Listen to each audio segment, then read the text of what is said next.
se llama ¿Qué pasó en la cruz? Y yo quise empezar el estudio con estos versículos que están en su Biblia, por supuesto, en Colosenses 2, 14 y 15. Y la pregunta es así: ¿qué pasó en la cruz? Y creo que la cruz, lo que pasó en la cruz, es algo tan importante. Y yo creo que es una de las cosas más importantes en la vida de nosotros. Fue el momento, y como vamos a leer ahora ahí, en que nuestro Dios, hecho carne a través de Jesucristo, fue a la cruz y cargó nuestro pecado. Y gracias al pecado que Él cargó, gracias porque Él murió en la cruz, nosotros hoy somos salvos. Vamos a estar tocando ese punto y profundo. La palabra dice que a veces ya es tiempo de que dejemos esa leche y ya comamos un alimento un poco más sólido. Es por eso que el estudio yo lo voy a dividir en dos partes, tal vez tres, por el tiempo. Pero quisiera profundizar y que Dios, a través de este estudio, nos hable a nuestra mente, a nuestro corazón y entendamos muchas cosas que aquí vamos a ver. Como dije, dice Colosenses 2, y lo voy a leer, ustedes lo pueden leer ahí en su Biblia, dice: anulando el acta de los decretos que había contra nosotros, que nos era contraria, quitándola de en medio y clavándola en la cruz. El acta de los decretos. Jesucristo la anuló. Dice la palabra que todos pecamos. Todos pecamos y estamos destituidos de la gloria de Dios. Y dice que la paga del pecado, ¿qué cosa es? Muerte.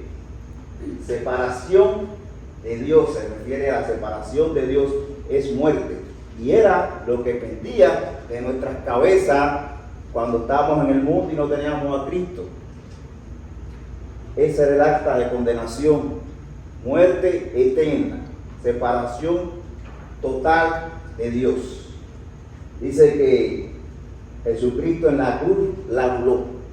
Es decir, eso que nos acusaba, eso que nos condenaba, Jesucristo lo tomó para sí el pecado y rompió esa acta. Ya nosotros no estamos condenados. Aquel que ha recibido a Cristo en su corazón, aquel que lo ha reconocido, ya esa acta Cristo la rompió, no existe. Dice el versículo 15: y despojando a los principados y a las potestades, los exhibió públicamente, triunfando sobre ellos en la cruz. Triunfando sobre ellos en la cruz. ¿Quiénes son los principados y las potestades? Todos lo sabemos, ¿verdad? El ejército de Satanás. Sabemos que el ejército de Satanás también está organizado, principado, potestado, en huestes. Entonces, Cristo, al vencer en la cruz, como dice ahí, los exhibió públicamente. Y ellos, Satanás, pensaba que cuando Cristo muriera, que cuando Cristo fuera crucificado en la cruz y muriera, Satanás iba a tener la victoria. Qué alejado estaba de la verdad. Fue todo lo contrario. Cristo cargó el pecado de nosotros, murió en la cruz y al tercer día, ¿qué? Resucitó. ¿Y por qué resucitó? Nosotros también resucitamos y por eso estamos aquí, por eso tenemos la vida eterna con Él. Eso pasó en la cruz. Pero bueno, pasaron en la cruz muchas cosas y antes de llegar a la cruz, Cristo pasó por muchas cosas. Pero bueno, hoy vamos a estar hablando, está como interesante, vamos a estar hablando exactamente lo que pasó en el momento en que Cristo estaba crucificado. Y nos vamos a referir las últimas palabras que Cristo tuvo en la cruz antes de morir, cuando estaba ahí crucificado. Fueron 7 palabras. Pero qué mensaje tan grande tiene cada palabra. Yo lo leí, busqué por muchos lugares y cada vez que leía al Señor me transmitía algo más. Así fue que le dije a Merced, voy a dividir el estudio, porque en una clase o en un tiempo no va a alcanzar. y creo que ni en un día, porque lo leía, y mientras más lo leía, más me decía. Y es verdad que la palabra dice que es viva y eficaz. No es un libro cualquiera. No es un libro que lees un párrafo, un cuento, no sé, una novela, y te digo lo que había y terminó. No, la Biblia, cada vez que tú la lees, te dice más, porque es como si estuvieras tú hablando con alguien. Y es así. Cuando estás leyendo la Biblia, esa es la palabra de Dios. Estás estableciendo una conversación con Él. Y te va diciendo, y te va diciendo, y te va enseñando, y te va profundizando para que tú aprendas más y para que nosotros aprendamos más. Entonces hoy vamos a estar hablando de esas palabras, esas últimas palabras que Cristo mencionó en la cruz. Ustedes me imagino que la habrán leído otras veces, pero bueno, yo primeramente les voy a citar los versículos y los vamos a poner ahí para que ustedes los subrayen en su Biblia y después con calma los pueda leer en casa. El siguiente slide, por favor. Entonces, la primera cosa que Jesús dijo, lo vemos en Lucas 23, 34. Y Jesús decía: Padre, perdónalos, porque no saben lo que hacen. Fue la primera frase que Jesús dijo en la cruz. La segunda la vas a ver en Lucas 23, 43. Entonces Jesús le dijo: de cierto te digo que hoy estarás conmigo en el paraíso. Vamos a ver ese versículo hoy. Juan 19, 26. Cuando vio Jesús a su madre y al discípulo a quien él amaba, que estaba presente, dijo a su madre: mujer, he ahí tu hijo.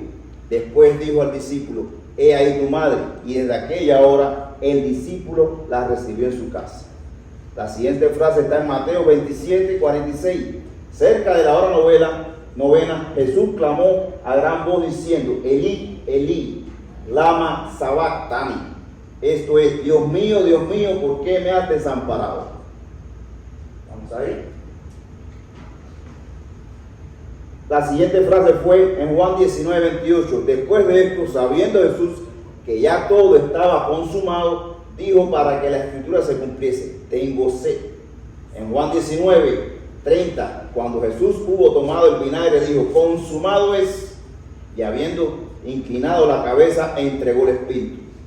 La última frase mencionada en la cruz, en Lucas 26, 46. Entonces Jesús, clamando a gran voz, dijo: Padre, en tus manos encomiendo mi espíritu.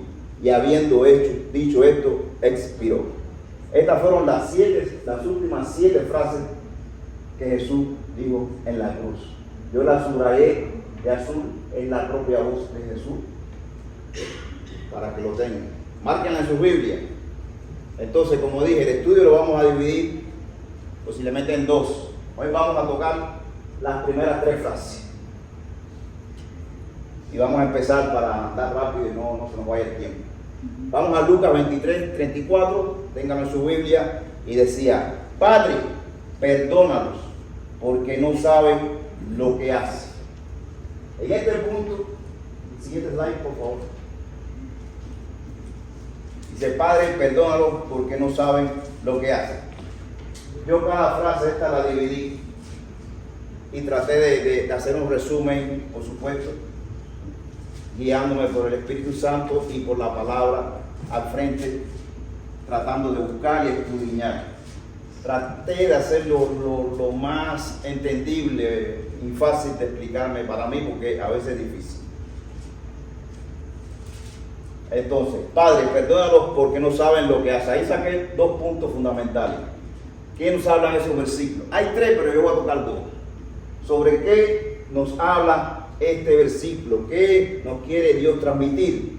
En primer lugar, como dice ahí, habla del perdón.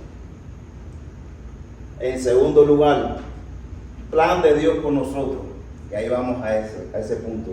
Pero primero vamos al perdón. Todos saben lo que pasó antes de la cruz.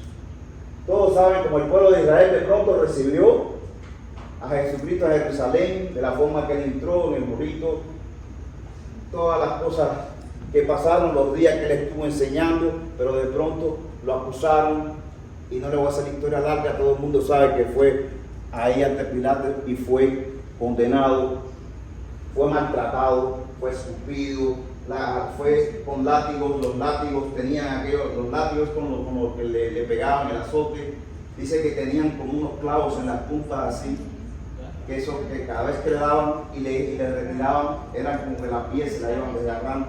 Le pusieron aquella corona de espina dolorosa, sangraba Jesús, sufrió mucho, dolió todo lo que le hicieron en la cruz, le hicieron cargar esa cruz ahí hasta donde fue crucificado. Y mire lo que hace Jesús, le dice a Dios: perdónalos porque no saben lo que hacen. Es la vida de nosotros así. Perdonamos nosotros a quienes nos ofenden o a quienes nos dicen cualquier cosita que nos cae un poquito mal. Jesús lo aplica como ha de ser y no como lo aplica el mundo. Hemos hablado aquí, dice: yo te perdono, pero no me olvido. Eso no es perdonar, hermano. Eso no es perdonar. Y creo que la mayor manifestación de perdón fue la que Jesús demostró en la cruz. Fue humillado, fue escupido, todos. Y yo me imagino que yo estuviera en ese tiempo, estaba en el mundo, yo digo a veces, yo participé de eso también. Cuando yo estaba en el mundo, yo participé de eso. Yo humillaba a Jesucristo. Cuando no tenía a Jesús en mi corazón, lo hacía también. Sin embargo, mira el corazón de Jesús, como él dice: perdónanos.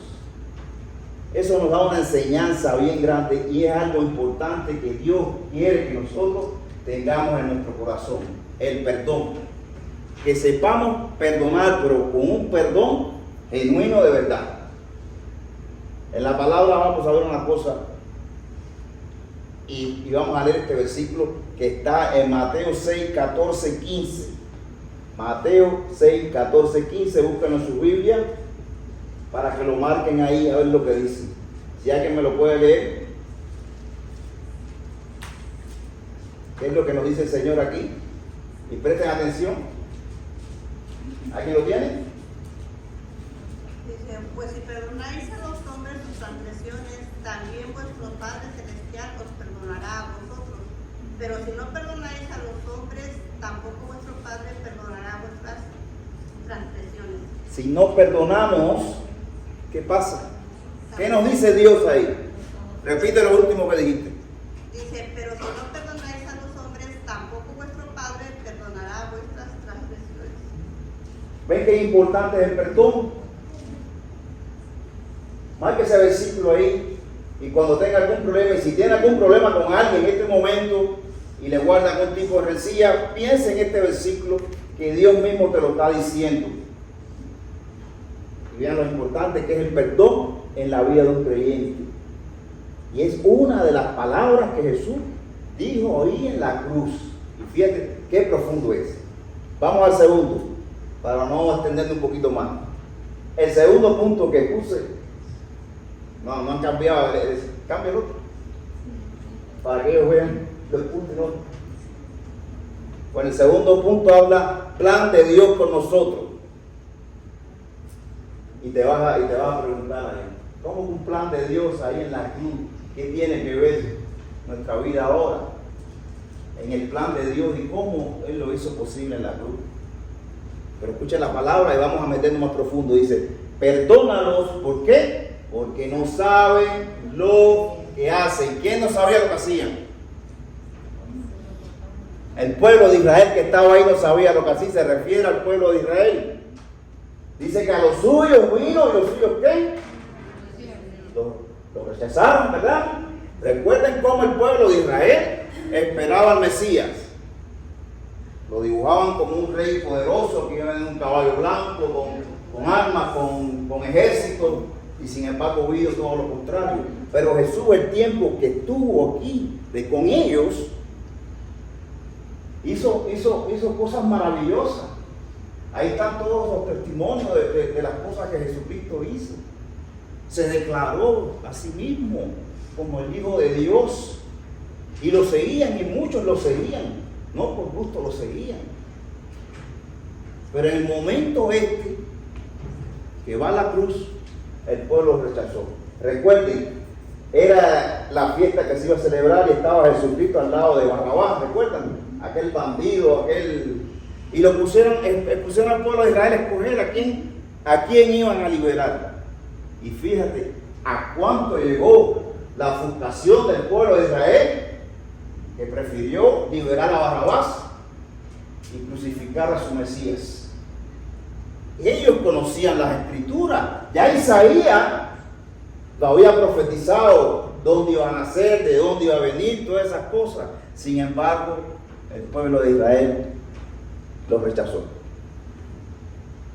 Pero hermano, eso era parte del plan de Dios. En estos días estudiando Isaías, en el libro de Isaías, encontré algo interesante. Vámonos a Isaías 6:10. Si no se me enredó aquí. Isaías 6:10, ¿alguien lo tiene?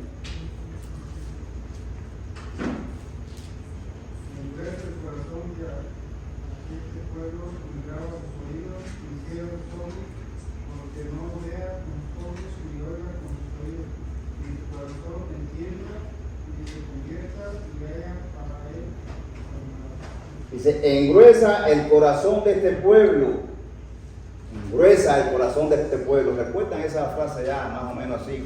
Cuando Moisés se estaba presentando y el faraón no lo dejaba ahí y el corazón decía que era endurecido. Y dice, pues, y agrava sus oídos.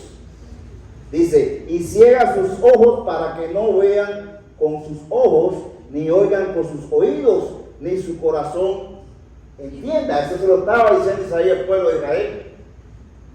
El pueblo de Israel iba a estar confundido. Y vámonos un momentico en Mateo 13, 14 y 15.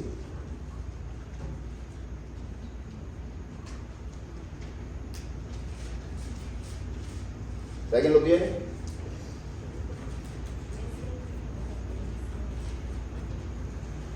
Mateo 13, 14, 15. De manera que se cumpliese en ellos la profecía de Isaías que dijo: de oído oiréis y no entenderéis, y viendo veréis y no percibiréis, porque el corazón de este pueblo se ha engrosado, y con los oídos oyen pesadamente, y han cerrado sus ojos, para que no vean con los ojos y oigan con los oídos, y con el corazón entiendan y se conviertan, y yo los sane. Ahí. Dice, de manera que se cumple en ellos, en el pueblo de Israel, la profecía de Isaías que dijo: de oído oiréis y no entenderéis, y viendo veréis y no percibiréis. Fue lo que pasó en la cruz. Ellos no pudieron reconocer en ese momento al Mesías, no pudieron reconocer a Dios hecho carne, a Jesucristo. No le creyeron, lo llevaron a la cruz, lo crucificaron, lo mataron. No entendían, después entendieron.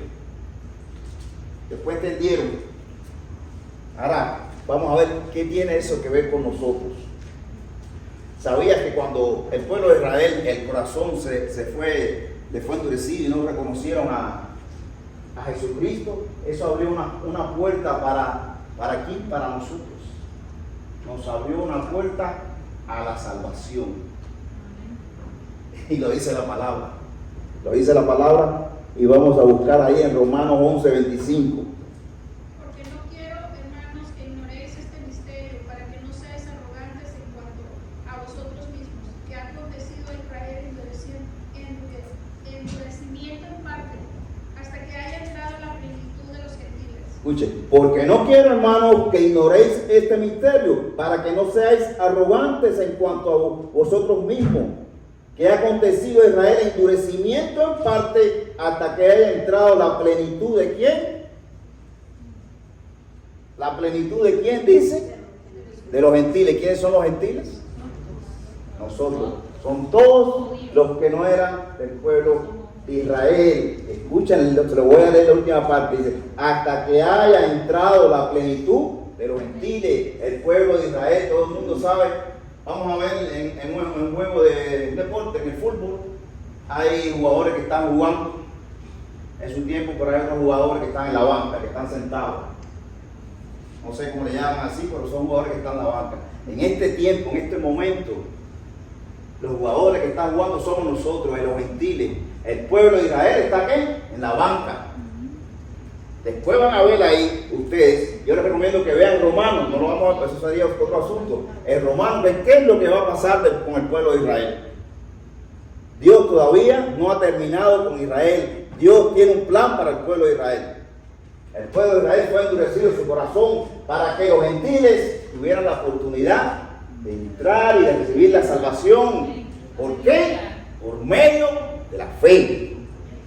Ahí en Juan 1, 2 y 13 dice: mas a todos los que le recibieron, a los que creen en su nombre, les dio potestad de ser hechos hijos de Dios, los cuales no son engendrados de sangre, ni de voluntad de carne, ni de voluntad de varón, sino de ¿qué?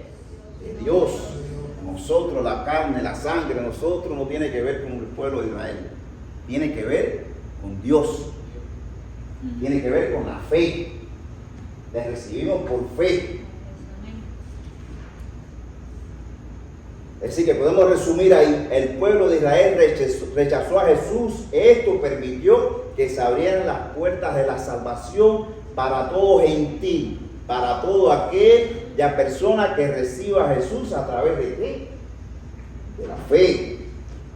Es por eso que nosotros no tenemos que ver mucho con las tradiciones, las cosas que el pueblo israelita hacía. Por ejemplo, la fiesta que hacían, la circuncisión. Ya nosotros no tenemos que hacer nada de eso. Nosotros entramos a la salvación a través de ¿qué? De la fe. De la fe. Hay mucho más, pero por tiempo no se lo voy a alargar más. Pero creo que entendimos aquí, y cuando leemos otra vez la frase: perdónalos, hablamos sobre el perdón, porque no saben lo que hacen. Es decir, el pueblo de Israel no veía, su corazón estaba endurecido. Y eso permitió que nosotros viniéramos a través de la fe al Señor. Marquen los versículos para cuando lleguen a su casa los puedan revisar y leer otra vez. O le sacan fotos, ahí están. Seguimos. Vamos a la siguiente frase. Vaya adelantando a la segunda frase. No queda tiempo, tranquilo.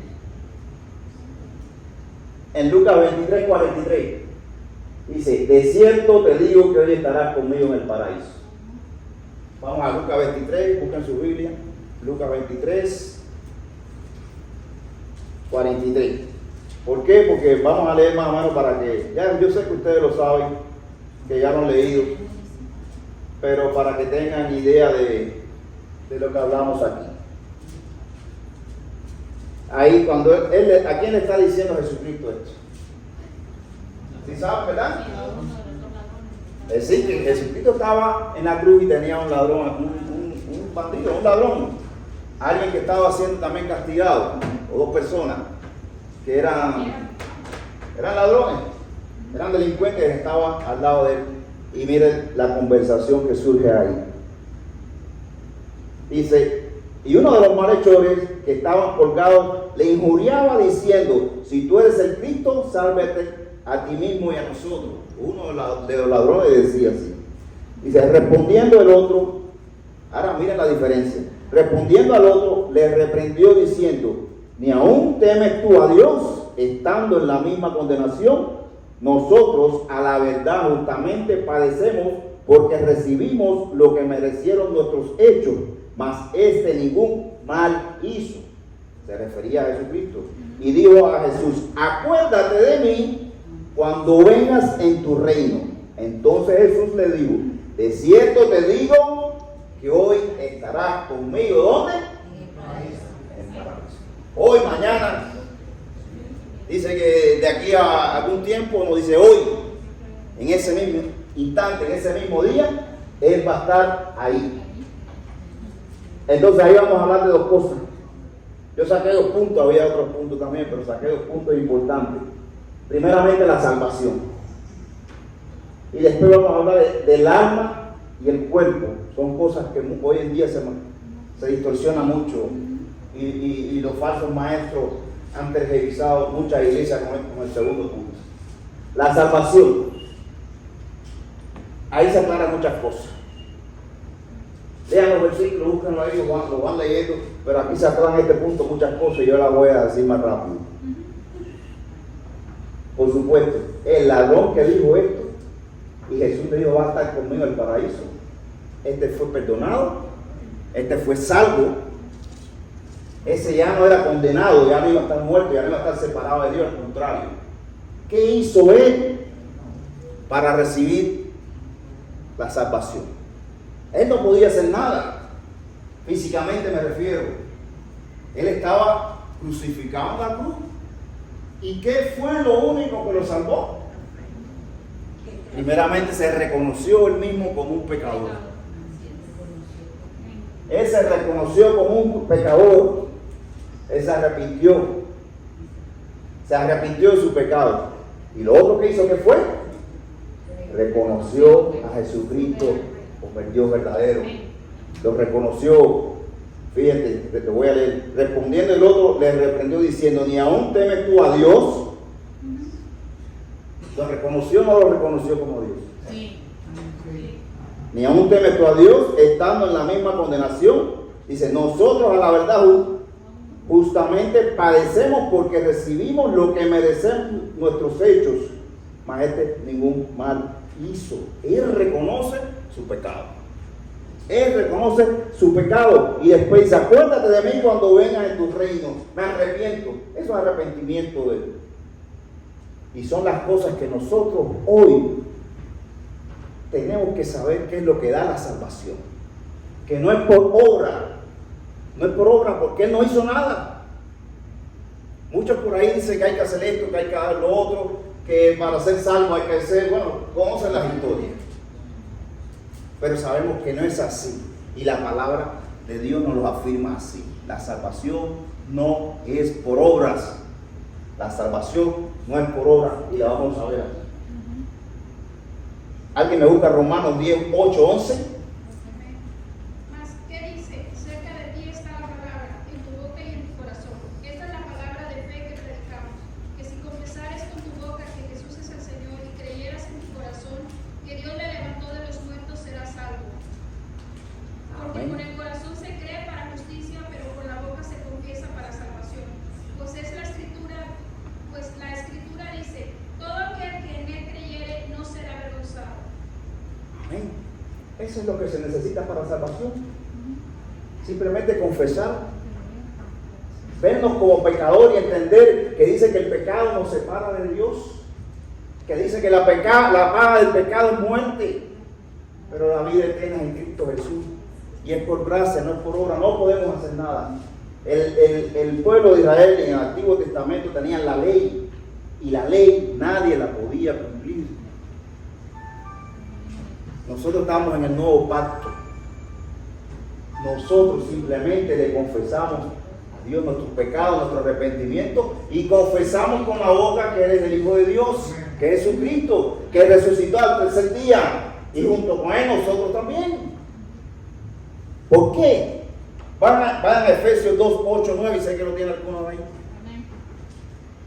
Dice, porque por gracia sois salvos por medio de la fe, y esto no de vosotros, pues es don de Dios, no por obras para que nadie se gloríe.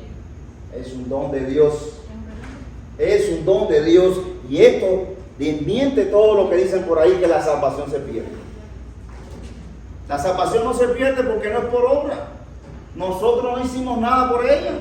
Simplemente la misericordia de Dios, el amor, agape, que le vimos aquí ya, simplemente por ese amor tan grande recibimos la salvación. Siempre que tengamos un arrepentimiento genuino y confesemos. No es por obra, es un don de Dios. ¿Y es por qué? Por la fe. Fue lo que pasó con este ladrón que estaba ahí. Él no hizo nada. Ahora también hay muchas dudas. Las personas dicen que si para ser salvo, sí, confiesa tus pecados, entrega tu corazón a Cristo. Pero dice que si no te bautizas, que si no eres salvo. Que si no sales a ejercer un don, tampoco. Que si no sales a evangelizar, tampoco. Si no, junto con el Señor y junto con la iglesia, no sabes persona, no eres salvo tampoco. Eso desmiente. Esta persona que estaba al lado de Jesucristo no fue bautizado, ni un lavado de agua. Claro, yo no estoy diciendo que no hay que bautizar. Lo que la gente está tergiversando dice que si no te bautizas no eres salvo. Ahora, lo lógico es que si usted viene a una iglesia, usted recibió al Señor, lo más lógico es seguir las ordenanzas. Recuerden, Dios es un Dios de orden. Y una de las cosas que te dice es, bautízate. Por tanto, este ladrón no tuvo el tiempo de hacerlo, pero muchos aquí, que somos creyentes, que hemos aceptado a Cristo en nuestro corazón, muchos no se han bautizado por una cosa o por la otra. Pero eso no te quita la salvación, pero es una ordenanza, tienes que bautizarte. Entonces creo que ese punto ahí lo tocamos bien. Vamos al otro punto, dice alma y cuerpo. Alma y cuerpo. Quería hacer esta división aquí. Y dice, de cierto te digo que hoy estarás conmigo en el paraíso. Iba a estar el cuerpo, no, iba a estar el alma. Recuerde que Dios del barro tomó y formó al hombre, que era barro, el cuerpo. Dice que sopló, ¿qué? Aliento de vida. Y dice también en Eclesiastés que Dios puso, ¿qué? Dios puso, ¿qué? La eternidad en el corazón del hombre. Dios puso la eternidad, no sé si en Eclesiastés 3:5, no recuerdo ahora, puso la eternidad en el corazón del hombre.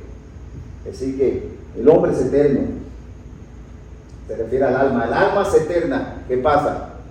Que nosotros, si hemos recibido a Cristo y somos hijos de Dios, ¿a dónde vamos? Donde fue el ladrón, vamos al paraíso.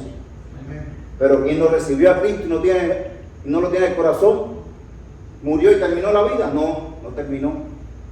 Él va ahí al infierno. Muchos dicen, no, ya, cuando morimos ya todo se terminó, todo acabó. Es mejor disfrutarlo hoy, vamos a gastar todo el dinero, vamos a hacer esto, si en definitiva, si nos morimos hoy, ya mañana no va a existir nada, sino mañana va a existir. Nosotros que estamos en Cristo sabemos que van a existir muchas bendiciones. Y como decía la hermana Angelita, cuando el día que vamos a partir, dice, es una buena noche aquí y buenos días allá en la presencia de Dios.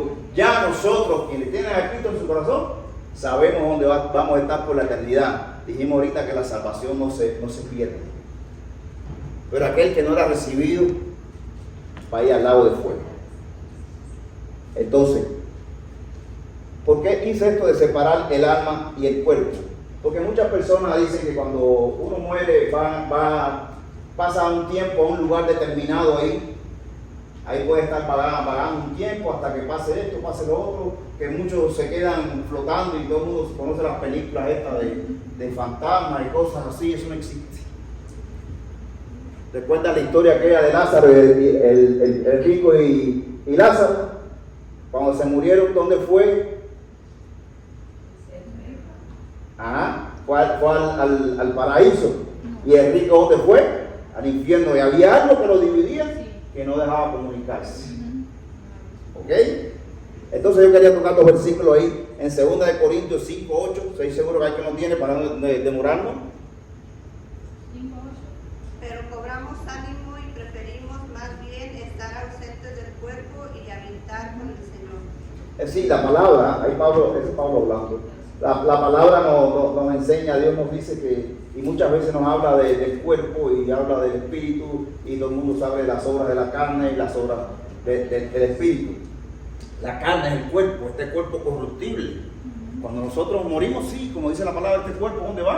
Al polvo. Del polvo fuimos sacados e iremos, pero en nuestra alma sí va a algún lugar. Ahí está en Filipenses, después lo leen con más calma. Más o menos se refiere, hay muchos versículos más que hablan sobre esto, sobre el cuerpo y el alma. Sabemos que este cuerpo, el día que curamos, se va a deshacer, pero lo que interesa es el espíritu, la parte que nos debe preocupar. Esa fue la segunda frase. Vamos a la tercera frase. Mujer, he aquí tu hijo, he aquí tu madre. Busca en su Biblia 19, 26 al 27. Yo lo voy a leer aquí completo para que... Dice, cuando vio Jesús a su madre, vio a María, cuando vio Jesús a su madre y al discípulo a quien él amaba, que estaba presente, dijo a su madre, mujer, he aquí tu hijo. Después dijo al discípulo, he aquí tu madre. Y desde aquella hora el discípulo la recibió en su casa. Este versículo encierra muchísimas cosas, pero muchísimas cosas. Y como toda la palabra del Señor edificante. Yo traté de tocar 2 puntos allí claros. Este versículo nos habla claramente de nuestra familia carnal y nos habla, sí, de sangre, la familia de sangre, la familia biológica, exacto, como dice la hermana, gracias, padre, hijo, bueno, la consanguinidad. Nos habla de ese tipo de familia y nos habla también de la familia espiritual. Y la familia espiritual somos nosotros. Somos familia espiritual. Somos familia espiritual. Muchos estudios, estuve revisando, hablan de que en este momento se forma lo que es la familia espiritual como tal. Pero bueno, eso sería otro estudio, no vamos a hablar sobre eso. Vamos a hablar cómo entender, cómo nosotros poder interiorizar esto y que quede fijo en nuestro corazón y que no lo que quiere decir el Señor. Dice, cuando vio a Jesús a su madre, ahí habla de ¿qué? De la familia biológica. María fue su familia biológica. Y al discípulo a quien él amaba. ¿Y por qué dice al discípulo que él amaba? ¿Será que él no amaba a los otros discípulos? ¿Será que no amaba a otras personas? ¿Será eso? El discípulo a quien amaba, ¿somos qué? Somos nosotros. Nosotros somos el discípulo ese. Se está refiriendo ahí a qué? A la familia espiritual. Ahora vamos a ver cómo toca él esto aquí. Y la importancia. Vamos primero a hablar de la familia de Jesucristo, de la familia biológica. Sabemos que tenía hermanos. Sabemos que tenía hermanas. Y no le llama la atención algo aquí. Solo estaba la madre el día que crucificaron a Jesucristo. No se menciona, no se está bien. No, ¿alguien sabe si se menciona en una parte de la Biblia que algunos de los hermanos estaban ahí? Podemos creer que decía, los hermanos no lo reconocían tampoco a él como el Mesías. Solo después de su muerte fue que lo reconocen. Y ahí tenemos a Santiago. Santiago escribió exactamente, hermano de Jesús. Sabemos, pero en el momento antes de la crucifixión, los hermanos no estaban de acuerdo con lo que Jesús hacía. Podemos pensar que había cierto tipo de roce de ellos hacia él, y tal vez por eso ellos no estaban ahí. Podemos imaginar eso. Simplemente se habla de que estaba la madre ahí. Pero él sí tenía familia. En Mateo 12, 46, 50 hay una historia muy interesante. Jesús está con los discípulos, está hablando lo que hacía, y llegan a buscarlo y le dicen, maestro, ahí está su madre y están sus hermanos. En un momento, me imagino yo, importante de lo que Jesús estaba diciendo. ¿Y qué fue lo que dijo Jesús? Mis hermanos son los que oyen mi palabra. Eran los que estaban ahí. Esos son mi madre y mis hermanos que están ahí. Él no estaba demeritando a la familia carnal. Simplemente él tenía las prioridades y le estaba dando una gran prioridad a la familia espiritual. Pero sí tenía los hermanos, lo puedes revisar en Mateo 12, 46, 50 y en Mateo 13, 55, 56. Se menciona hasta el nombre de los hermanos. Ahora bien, vemos aquí cuando se refiere a la madre y vemos si vamos a Éxodo o lo cita después, en cuando se habla de los mandamientos, uno de los mandamientos que se habla es honrar a nuestros padres. Honra a tu padre y a tu madre. Y creo que Jesús va dando cumplimiento, es algo que tenemos que tener en cuenta con nuestros padres. Él se iba, los hermanos estaban ahí, y el que tenía era el discípulo amado, y le dio la responsabilidad tal vez de que se ocupara de su madre para que no estuviera solo. Eso era una forma de honrar a su madre. En 1 Timoteo 5:8, alguien la busca rapidito. Ya vamos a terminar ya. Ahorita Merced se para. 1 Timoteo 5:8. Porque si alguno no provee para los suyos y mayormente para los de su casa, ha negado la fe y es peor que un incrédulo. 1 Timoteo 3:4, un poquito adelante también. Honra a las viudas que en verdad lo son, pero si alguna viuda tiene hijos o nietos, aprendan estos primero a ser piadosos para con su propia familia y a recompensar a sus padres, porque esto es lo bueno y agradable delante de Dios. Es bueno y agradable delante de Dios. Él está hablando de la familia carnal, biológica. Lo importante que es nosotros preocuparnos por la familia biológica, por nuestra esposa, por nuestros hijos, por nuestros padres. Eso es muy importante y Dios lo toma en cuenta. Si tú tu casa no la tienes bien, cuando estás aquí tampoco vas a atender bien a tu familia espiritual y tu relación con Dios no va a estar bien.